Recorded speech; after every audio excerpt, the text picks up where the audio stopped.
Look, this is not a life-changing, the MCU has been saved, this movie paid off my car, this movie cured my depression. It's not that. It's really— Pascal is getting very defensive. He's getting very much, of course, vocal toward the critics, toward Marvel fans, blaming everything on Trump, blaming everything on MAGA and Trump supporters again. It's been a dream to join the MCU. The movie is called The Fantastic Four. I'll confess, I did all my stretching. Sometimes I felt like I was in a Reed Richards science class, which is not what I really wanted to be in. Pedro Pascal is firing back. He's getting very tired of, now you got Disney CEO Bob Iger only making matters worse. Marvel thought they had found their savior. After years of struggling with box office fatigue, Disney Plus burnout, and an audience that was rapidly losing interest, the studio believed it had one last chance to turn things around. And that chance rested on one man, Pedro Pascal. There's a lot of Marvel movies. If you're in the top 5, you're doing well. The announcement was treated like a miracle. Headlines called it the boldest casting choice Marvel had made in a decade. Fans said this was the reset button the franchise desperately needed.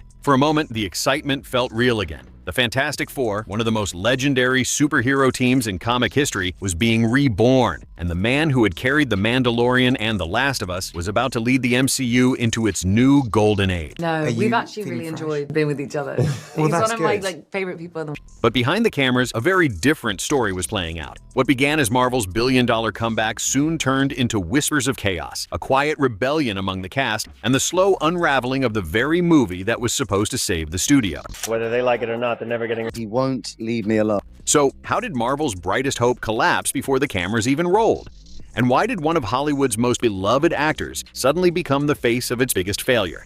Today, we're breaking down the story Marvel doesn't want you to hear. The rise, the collapse, and the scandal that left an empire shaken. By the time the Fantastic Four reboot was announced, Marvel wasn't on top of the world anymore. Sure, the box office numbers still looked big on paper, but the magic was gone. The event movie feeling that once made the MCU unstoppable had started to fade. Fans were exhausted. After the high of Avengers Endgame, audiences had been promised a new era. Bigger stories, deeper characters, and a multiverse of endless possibilities. But instead of excitement, what followed was a confusing stream of projects. Eternals left fans scratching their heads. Doctor Strange in the Multiverse of Madness was marketed as a game changer, but felt like a messy side quest. Disney Plus shows flooded the market, each one promoted as essential viewing, but most of them blurred together. Instead of building hype, Marvel had spread itself too thin. Executives at Disney knew it. Internally, they were already calling it franchise fatigue. Streaming subscribers were dropping, box office numbers were dipping, and the headlines about Marvel being unstoppable had quietly disappeared. Suddenly, critics were asking a question that would have sounded insane just a few years earlier. Has the MCU peaked? That's when the plan for Fantastic Four came together. This wasn't just another reboot. It was the reboot, a chance to go back to the roots of Marvel's history, reintroduce one of the most important superhero families, and give audiences a reason to believe again. Internally, it was described as the billion-dollar reset button, a way to wipe away the confusion of Phase 4 and ignite the same excitement that Iron Man once sparked over a decade ago. And on paper, the plan was perfect. Fantastic Four wasn't just another Marvel title. It was the project fans had been begging for since Disney bought Fox. Bringing Marvel's first family into the MCU was supposed to be the spark that reignited everything. Legacy fans would return, new audiences would be intrigued, merchandising would explode. For Marvel, this wasn't just a movie. It was a lifeline. But a lifeline is only as strong as the person holding it, which is why when Disney landed Pedro Pascal as the face of this new era, the studio believed they had struck gold. But what Marvel saw as a miracle casting choice quickly turned into the seed of its greatest disaster. At first, the casting of Pedro Pascal looked flawless. By 2023, he wasn't just a popular actor, he was a cultural phenomenon. Think about it. In The Mandalorian, he carried an entire universe on his shoulders, playing a character whose face was hidden behind a helmet and yet still becoming one of the most beloved figures in Star Wars. In The Last of Us, he became the emotional core of a story that gripped millions, turning what could have been another video game adaptation into prestige television. Everywhere he went, he brought credibility, emotional weight, and star power. To Marvel, he wasn't just another A-lister. He was the man who could restore trust, the man who could remind audiences why these stories mattered. Casting him as Reed Richards, the tortured genius, the brilliant scientist, the heart of the Fantastic Four, seemed almost too perfect. The fan art exploded online. Headlines called him the face of Marvel's future. Disney positioned him as more than an actor. He was the crown jewel, the hero behind the heroes. And for a brief moment, it worked. The announcement alone gave Marvel its first wave of genuine excitement in years. Social media buzzed. Fans started speculating about Phase 5. Box office analysts predicted record numbers. It felt like the MCU had life again. But while the internet was celebrating, behind the scenes, the cracks were already beginning to show. The thing about Pedro Pascal is that he isn't just an actor who reads lines. He's a performer who immerses himself in the story, who wants to shape it, influence it, make it mean something. And in smaller productions or prestige dramas, that kind of input can be a gift. It can elevate a script, add layers of meaning, and make a character unforgettable. But in the Marvel machine, in a system where scripts are locked months in advance, where every detail is planned to fit into a billion-dollar franchise blueprint, that same passion can turn into a battlefield. At first, it was subtle. During rehearsals, Pedro made notes on his lines, asked questions about Reed's emotional core, pushed for more nuance in certain scenes. Nothing unusual. Actors do this all the time. But insiders say those notes quickly turned into something bigger. He wasn't just refining dialogue, he was reimagining entire storylines. Suddenly, scenes that were supposed to highlight the Fantastic Four as a team were shifting focus toward Reed's personal struggles. Supporting characters, Sue, Johnny, Ben, were slowly pushed to the background. What had started as a team movie was now beginning to feel like Reed Richards, the solo drama. For Marvel, this was dangerous territory. The whole point of Fantastic Four was unity, family, balance, and yet the script was already bending under the weight of one actor's vision. And while most of the cast played along at first, the tension only grew until one explosive moment shattered everything. For the public, everything still looked perfect. The casting had been announced, the hype was real, and Marvel was selling the dream of a fresh new chapter. But inside the rehearsal rooms, that dream was already cracking. At first, no one thought much of it. Pedro came in with stacks of notes, scribbled pages, highlighted dialogue. He'd always been known as an actor who took his roles seriously, obsessing over backstory, dissecting every line, trying to understand not just what a character says, but why they say it. For a character like Reed Richards, a man defined by both brilliance and torment, that level of passion sounded like a gift. But the rehearsal room is a fragile place. It's where actors test chemistry, build trust, and figure out how to turn words on a page into a living, breathing team. And instead of building that trust, insiders say Pedro started reshaping it. At first, it was small, changing a line here, cutting a word there. But those small tweaks snowballed. Soon, entire scenes were rewritten, emotional beats were shifted, and the story began to tilt in one direction. The Fantastic Four, Marvel's first family, meant to be about unity, was slowly turning into Pedro Pascal's Reed Richards show. And this wasn't subtle. Supporting roles began to shrink. Sue Storm's leadership moments, reframed as Reed's emotional struggles. Johnny Storm's comic relief, muted. Ben Grimm's tragic humanity, buried under Reed's genius monologues. One insider described it as, the Fantastic Four weren't the Fantastic Four anymore. They were just satellites orbiting Reed Richards. At first, the cast tried to play along. Maybe this was just rehearsal energy. Maybe once the cameras rolled, things would balance out. But the atmosphere grew heavier with each session. What was supposed to be a collaborative process felt more like a lecture hall, with Pedro leading a personal workshop on Reed Richards' trauma. Director Matt Shakman, who had handled chaos before on WandaVision, reportedly tried to step in, gently steering the rehearsals back toward the original script, reminding everyone that this was a team story, not a character study. But each pushback was met with resistance. Pedro wasn't just defending his choices, he was doubling down. By the third week of rehearsals, the tension was obvious. Vanessa Kirby, cast as Sue Storm, reportedly kept her notes close to her chest and stopped contributing feedback. Joseph Quinn, set to play Johnny Storm, tried to lighten the mood with jokes, but often ended up silenced mid-sentence. Even Eben Moss-Bachrach, playing Ben Grimm, was said to have quietly withdrawn, spending more time off to the side than in group discussions. The energy in the room shifted. What was supposed to feel like the birth of Marvel's next great team instead felt like a slow fracture. One everyone saw coming, but no one wanted to say out loud. And then came the moment that broke it all. The final table read. What should have been Marvel's spark of magic became the day the entire project collapsed. For Marvel, the table read was supposed to be the turning point. These sessions usually set the tone, where the cast locks in chemistry, jokes land for the first time, and executives walk away confident they have something special. This was the moment when the Fantastic Four was supposed to come alive. But instead of sparks, the room went cold. Insiders described the day vividly. The cast gathered, scripts in hand, ready to read through the movie from start to finish. The energy should have been electric, but when Pedro walked in, it was clear something was off. His script wasn't the same as anyone else's. Entire sections were crossed out. New monologues filled the margins. Scenes had been rearranged, with Reed Richards pushed into the center of nearly every page. At first, the cast thought it was a joke. Maybe Pedro was roasting. Maybe this was just some experimental warm-up exercise. But then he started reading. Not the agreed script, not even a variation, but his own version of the story. No warning, no discussion, just a full-on takeover. The room froze. Vanessa Kirby crossed her arms. Joseph Quinn, usually quick with humor, sat silent. Eben Moss-Bachrach shook his head in disbelief. Director Matt Shakman tried to cut in, reminding everyone that the point of a table read was to test the final script. But Pedro didn't flinch. He pressed harder, cutting off interruptions, reclaiming moments that weren't his, shifting the spotlight back to Reed again and again. At one point, Shakman reportedly tried to stop the read altogether, suggesting they take a break, recalibrate, and return to the original script. But Pedro snapped back with a line that would define the meltdown. If this is just going to be another cookie-cutter Marvel flick, then I'm wasting my time. Silence. That was it. No shouting match, no dramatic outburst, just a quiet, suffocating suffocating pause that said everything. Vanessa reportedly set down her script, stared straight ahead, and didn't say a word. Joseph Quinn closed his folder. One by one, the cast stood up. No yelling, no storming out. Just a calm, coordinated exit. The kind of exit that doesn't need explanation. When the last chair scraped back, Pedro was still holding his marked-up script. The director sat stunned, and Marvel executives, who had joined the read virtually, were watching what was supposed to be their grand reset crumble in real time. From that moment on, insiders say Marvel wasn't planning a movie anymore. They were preparing for damage control. The Fantastic Four wasn't being shaped into Phase 5's crown jewel. It was already burning down from the inside. But what Marvel thought was just one bad day wasn't an isolated meltdown. It was the spark that exposed weeks of silent rebellion. The table read should have been the day Marvel turned the corner. Instead, it became the day everyone realized they had lost control. The fallout started quietly. The cast didn't blast out cryptic tweets or leak stories to tabloids. They simply stopped showing up. No rehearsals, no callbacks, no press check-ins, just silence. And in Hollywood, silence speaks louder than any headline. For Marvel executives, this was a nightmare. Normally, creative disagreements could be patched with rewrites or a few closed-door meetings. But this time, it wasn't just about the script, it was about trust. The Fantastic Four weren't behaving like a team on screen because they no longer felt like a team off-screen. Meanwhile, fans had no idea what was really happening. Promotional campaigns rolled on, and Marvel tried to present a united front. Interviews were scheduled, red carpets booked, late-night appearances lined up, but the cracks were impossible to hide. During one press junket, Pascal took over an interview mid-answer, steering the conversation away from the film's teamwork and back toward Reed Richards' existential burden. Vanessa Kirby forced a polite smile, but her body language told a different story, leaning back, crossing her arms, looking off-camera. In another clip that quickly went viral, Joseph Quinn muttered under his breath, "He won't leave me alone," after Pedro cut him off for the third time. Fans dissected the moment frame by frame. Reddit threads exploded. TikTok clips racked up millions of views. Suddenly, what was supposed to be Marvel's next billion-dollar hype machine started looking like a live reality show about dysfunction. Memes popped up, calling it The Reed Richards Show. Others compared the cast's awkward expressions to hostages at a family dinner. What Marvel wanted hidden was now playing out for the entire internet. Behind the scenes, executives scrambled. Meetings filled every open time slot. PR handlers started restricting interviews, restricting certain topics, shortening appearances, and keeping Pedro and Vanessa as far apart as possible. But none of it worked. The tension was visible. Fans weren't buying the polished smiles anymore. And it wasn't just about awkward interviews. Industry insiders began leaking whispers. Trade outlets reported creative differences. Anonymous crew members hinted at ego clashes. Even rival studios started circling like vultures, quietly reaching out to cast members about future projects. It was clear. The Fantastic Four was no longer Marvel's crown jewel. It was their biggest liability. The scariest part? The collapse wasn't loud. It wasn't chaotic, it was cold. When cast members stop fighting and simply walk away, there's nothing left to negotiate. And that's when Marvel played its final card. One last desperate attempt to salvage the project before cameras rolled. A private video call that insiders would later call the Hail Mary Zoom. But instead of saving the Fantastic Four, that call became the moment Marvel's dream flatlined for good. It was supposed to be simple. One call, one last chance to get everyone back on the same page. No executives, no PR handlers, no spin doctors. Just the original cast, director Matt Shakman and Pedro Pascal. Cameras on, mics unmuted. A virtual meeting designed to rebuild trust before the entire film collapsed. But from the first second, it was doomed. When the call began, most of the cast logged in quietly. Vanessa Kirby offered a cautious hello. Joseph Quinn gave a small wave. Eben Moss-Bachrach leaned back, arms folded, waiting to see where things would go. Matt Shakman opened with hope, reminding everyone that this was a chance to clear the air, reset expectations, and find a way forward. Then Pedro spoke, and for the next 20 minutes, no one else got a word in. He didn't start with greetings. He didn't acknowledge the tension. Instead, he launched into a monologue, a sweeping declaration about what Fantastic Four should mean, how Reed Richards was the emotional backbone of the story, and why the script needed to be rewritten to elevate Marvel beyond its formula. He quoted Stan Lee. He cited the failures of Phase 4. He insisted that this movie needed to be a revolution, not another safe billion-dollar product. At first, the cast listened, but then Vanessa tried to respond. Calm, measured, trying to bring the focus back to collaboration. She barely got a sentence out before Pedro cut her off. "It's not about hierarchy, Vanessa. It's about message." Silence. Joseph Quinn stared at the screen, then quietly clicked leave meeting. No goodbye, no argument, just gone. Vanessa followed seconds later. Eben sat back, shook his head, and eventually disconnected too. Within minutes, most of the cast had logged off, leaving Pedro mid-sentence, still talking into a handful of stunned faces. Director Matt Shakman sat frozen, realizing the project wasn't salvageable anymore. The call had been the last chance. Instead, it became the final nail in the coffin. That night, the decision was made. The original cast was finished. Fantastic Four, at least this version, was gone before filming even began. When Marvel went silent, fans filled the gap. Online detectives combed through every awkward press clip, every suspicious pause, every red carpet side-eye.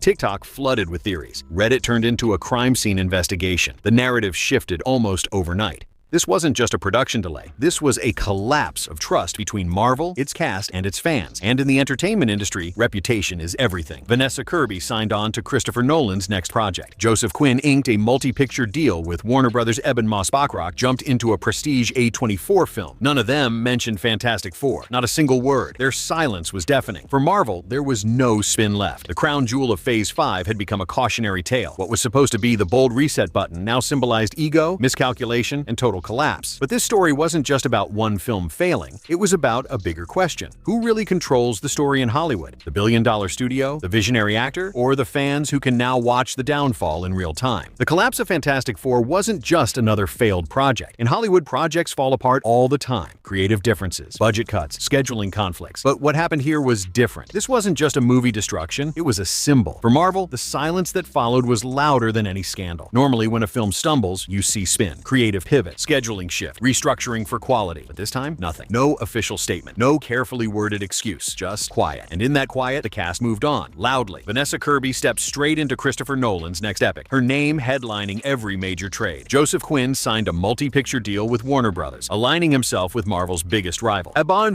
Moss-Bachrach, already praised for his work in The Bear, locked in a lead role for a prestige A24 drama. Each move was a power play, a way of saying, we don't need Marvel to define our careers. But it wasn't just the career moves that spoke volumes. It was the silence about Fantastic Four. Not a single interview, not a throwaway joke, not even a polite scheduling didn't work out. In Hollywood, silence is strategy, and in this case, it was devastating. Meanwhile, fans refused to let it go. Reddit threads dissected every leaked rumor. YouTube breakdowns racked up millions of views, with creators connecting dots between awkward press tours and insider leaks. TikTok flooded with side-by-side comparisons of the cast's strained interviews. Body language experts weighing in like detectives at a crime scene. The story had taken on a life of its own. It wasn't just a canceled film, it was a cultural breakdown. A breakdown of Marvel's struggles, Disney's desperation, and the dangers of unchecked ego in a billion-dollar machine. And Marvel, they had no way to control it. Every move they made looked reactive, not proactive. Every silence looked like confirmation. For the first time in over a decade, Marvel wasn't the studio setting the narrative. They were the studio being dragged by it. The Fantastic Four reboot was supposed to be Marvel's reset. Instead, it became their most infamous cautionary tale, and the industry was watching. Executives at rival studios saw opportunity. If Marvel could fumble this badly, maybe superhero fatigue wasn't inevitable. Maybe it was Marvel fatigue. Suddenly, DC's slate looked a little more interesting. Independent studios gained more leverage in negotiations. Actors, once desperate for a shot at the MCU, realized that walking away from Marvel could actually boost their careers. And at the center of it all was Pedro Pascal. For years, he had been the internet's favorite star, a beloved figure who could do no wrong. But now, his name was tied to Marvel's most public collapse. Was he a visionary who pushed too hard? Or was he an ego who couldn't fit inside the system? Hollywood was divided. Some called him brave for challenging Marvel's formula. Others called him reckless for tanking a billion-dollar franchise. One thing was certain, his legacy had changed. Pedro Pascal wasn't just an actor anymore. He was a symbol of what happens when passion collides with power, when vision clashes with corporate control, and when the story behind the movie becomes bigger than the movie itself. Which brings us to the real question. Not just about one actor or one movie, but about the future of storytelling itself. So, how do you write the ending to a story that never even got filmed? Pedro Pascal was supposed to be Marvel's crown jewel, the man who would lead a new era of heroes. Instead, he became the face of its greatest collapse. A cast walk, a movie dissolved, a franchise gone publicly, quietly, and completely. But maybe the real story isn't about Marvel losing a film. Maybe it's about the bigger battle at the heart of Hollywood. Who truly controls the story? Is it the actor pouring themselves into a role, desperate to make it deeper, richer, more meaningful? Is it the billion-dollar studio, crafting formulas and franchises designed to keep shareholders happy? Or is it the audience, the fans who dissect every frame, share every theory, and ultimately decide whether something lives or not? Because in this case, all three collided. Pedro believed he was elevating the film. Marvel believed they could spin their way out of the chaos. And the fans? They believed none of it. That's why this scandal still matters. It's not just about one failed reboot. It's about what happens when the curtain gets pulled back, when we see that even the most powerful studio in the world can be undone by the same things that sink any creative project: ego, miscalculation, and the refusal to compromise. Pedro Pascal was supposed to save Marvel. Instead, he became a cautionary tale, a reminder that even the strongest franchises can collapse from the inside out. And maybe that's the real lesson here. Superhero stories aren't just about powers, costumes, or box office numbers. They're about people. And sometimes the biggest drama isn't on the screen, it's behind it. So was Pedro a misunderstood visionary fighting for something better? Or was he an unchecked ego who burned down the very thing he was hired to save? One thing's for sure, when the superhero story becomes the scandal, that's when the real drama begins.